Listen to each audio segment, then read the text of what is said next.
છોટાઉદેપુર જિલ્લાના પ્રમુખ શ્રી રાધિકાબેન રાઠવા, મારી સાથી સંઘર્ષના સાથી એવા અને મારા બેન સમાન એવા વર્ષાબેન, તેમજ તાલુકા જિલ્લા પંચાયતના ચૂંટાયેલા પ્રતિનિધિઓ, પાર્ટીના તમામ આગેવાનો, વડીલો, યુવાઓ, માતા બહેનો, ખૂબ મોટી સંખ્યામાં તમારો ખેતીનો કિંમતી સમય કાઢીને તમે અહીંયા બહુ મોટી સંખ્યામાં ઉપસ્થિત રહ્યા છો, ત્યારે તમારો બધાનો અમે ખૂબ ખૂબ આભાર માનીએ છીએ. કાલે અમને હાઈકોર્ટ દ્વારા મને અને મારી સાથે 4 ખેડૂતોને જેલમાંથી મુક્તિ મળી છે. નામદાર હાઈકોર્ટનો અમે આભાર માનીએ છીએ. અને ધારાસભ્ય ચૈતર વસાવા વન વિભાગના કેસમાં અમને સજા કરવામાં આવી હતી. આ સજા ભાજપ સરકારે ખોટી રીતે અમને જેલમાં ફસાવ્યા છે, પણ એનો જવાબ 2027માં વન વિભાગ દ્વારા ખેડૂતોનો પાક કાપી નાખવામાં આવ્યો છે. ખેડૂતોને ન્યાય અપાવવાના બદલે આ ખોટી સરકારે એમને સજા ભોગવી છે, પણ એનો જવાબ પણ આપણી જનતા આપવા માટે તૈયાર છે. આજે ધારાસભ્ય ચૈતર વસાવા આદિવાસી સમાજ માટે ઘણી લડત આપે છે, ત્યારે આ ભાજપ સરકારને ગમતું નથી, એટલે રાજકીય કિન્નાખોરી રાખી ખોટી રીતે એમને વારંવાર જેલ ભોગવે છે, પણ એનો જવાબ પણ આ જનતા આપવા માટે તૈયાર છે. અમને 2027માં જ્યારે આ કેસ થયો હતો ત્યારે અમને સેન્સન કોર્ટ દ્વારા અમને જામીન મળ્યા હતા, પરંતુ અમારી તારીખ અમે દર મહિને ભરતા હતા. મહિનામાં અમને 2 તારીખ પાડવામાં આવી. કેસને ખૂબ ચલાવવામાં આવ્યો. એ લોકોએ ખોટી રીતે સજા ભોગવી છે, પણ એનો બદલો પણ આપણી જનતા આપવા માટે તૈયાર છે.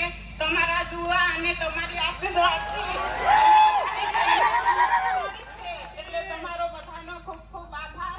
જેલમાં અમને ઘણી તકલીફ પડી, સમય કાઢવો માટે ખૂબ મુશ્કેલ હતું અને ત્યાં અમને ખૂબ તકલીફ પડતી હતી, પરંતુ તમારા આશીર્વાદથી અમે બહાર આવ્યા છે. તમારો બધાનો ખૂબ ખૂબ આભાર. જેલમાં અમને ધારાસભ્યોને દર શનિવારે પતિ પત્નીની મુલાકાત કરવામાં આવતી હતી. તમારા બધાને સાહેબની તબિયત પણ સારી છે. તમને બધાને સમાચાર આપ્યા છે. બધાને મારી યાદ આપજો અને ટૂંક સમયમાં અઠવાડિયામાં ચૈતર વસાવાને પણ જામીન મળશે. નામદાર હાઈકોર્ટમાં જામીન આપવામાં આવ્યા છે અને નામદાર હાઈકોર્ટનો અમે આભાર માનીએ છીએ. ન્યાય પ્રણાલિકા પર પૂરો ભરોસો છે. આપણને ન્યાય ચોક્કસ મળશે.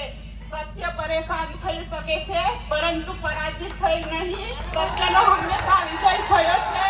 ખૂબ ખૂબ આભાર. તમે બધા મોટી સંખ્યામાં આવ્યા, અમને સમર્થન આપ્યું, એ બદલ તમામનો આભાર. જય આદિવાસી, જય જોહાર.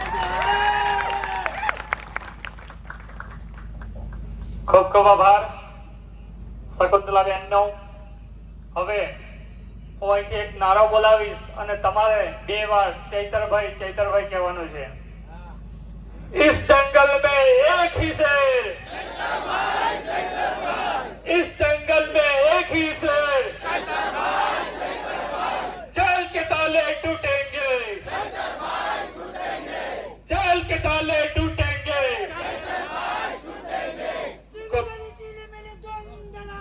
ખૂબ ખૂબ આભાર.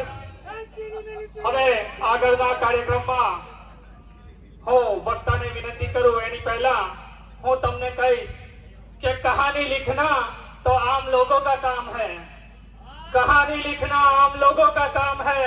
हम तो पूरा इतिहास लिखेंगे. हमारे खिलाफ साजिशें रचने वालों जरा ध्यान से सुन लो. हमारे खिलाफ साजिशें रचने वालों जरा ध्यान से सुन लो. हम तुम्हारे जाल में नहीं, तुम्हें हराने मैदान में आए हैं. હવે વિનંતી કરીશ માનનીય ધારાસભ્યના ધર્મપત્ની શ્રી વર્ષાબેનને કે તેઓ પણ આ પ્રસંગને અનુરૂપ પોતાના વિચારો રજૂ કરશે. જોરદાર તાળીઓ સાથે આપણે તેમનું સ્વાગત કરીશું.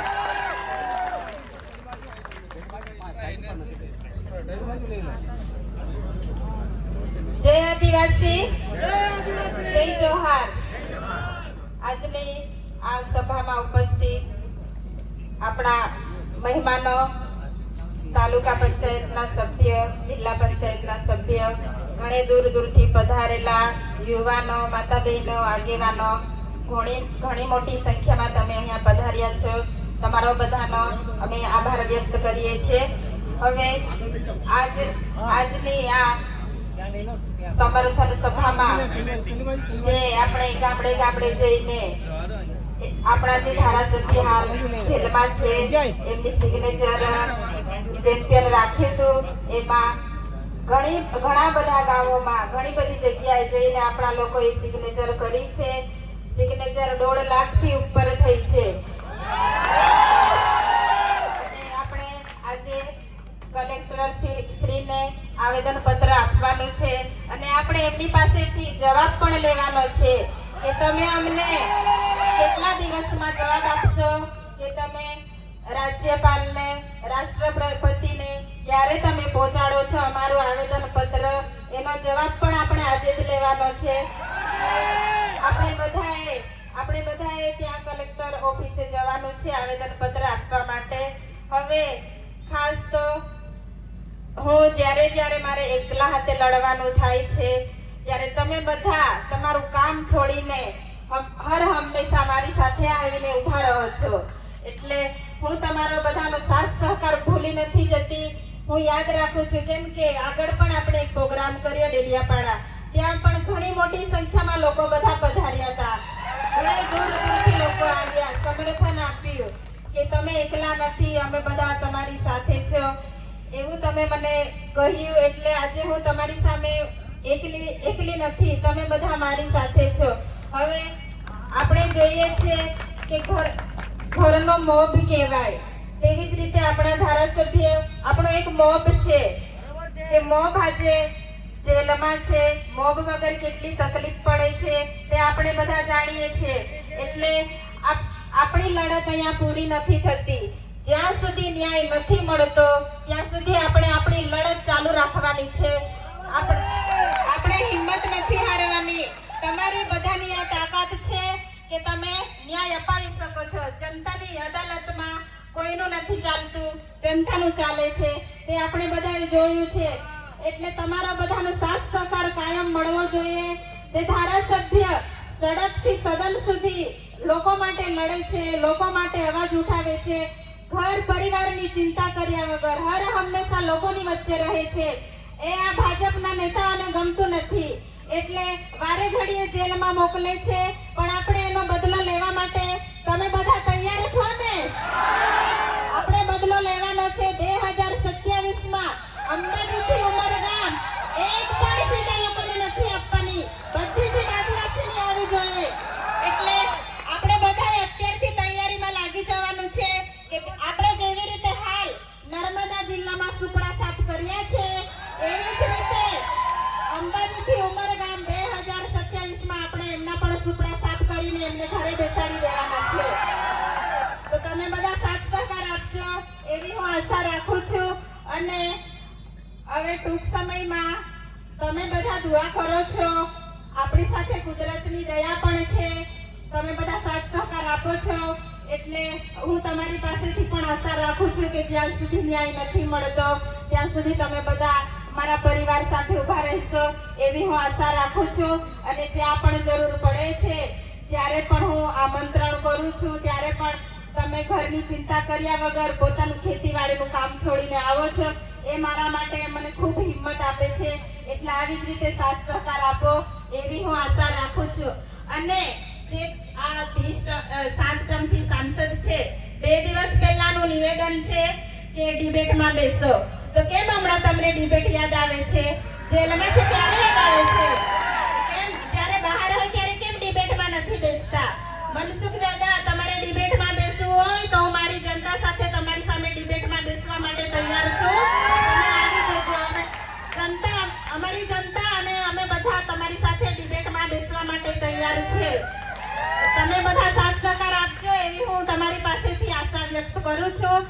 આટલું કહીને મારી વાણી પૂરી કરું છું. આભાર. ડેડિયાપાડાથી હરિસિંહ વકીલ સાહેબ જો અહીંયા ઉપસ્થિત